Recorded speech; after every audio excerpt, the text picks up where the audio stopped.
To'p yetkazib berildi, pasni qarang va golni qarang. 3-0 ni qarang.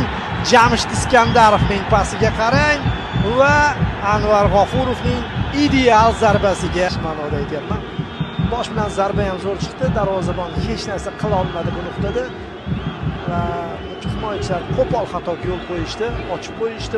Bosh bilan yaxshi o'ynaydigan futbolchini tag'in Iskandarov endi qo'ndirib beradi-da o'zi.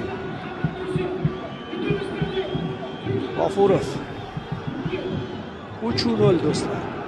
Farg'onada chempion mana shunday o'yin ko'rsatyapti. Katta o'yinni yutish kerakmi?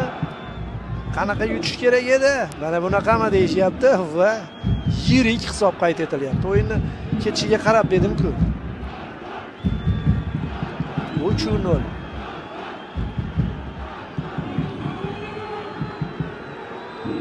Uchinchi uchrashuvda ham 3-0.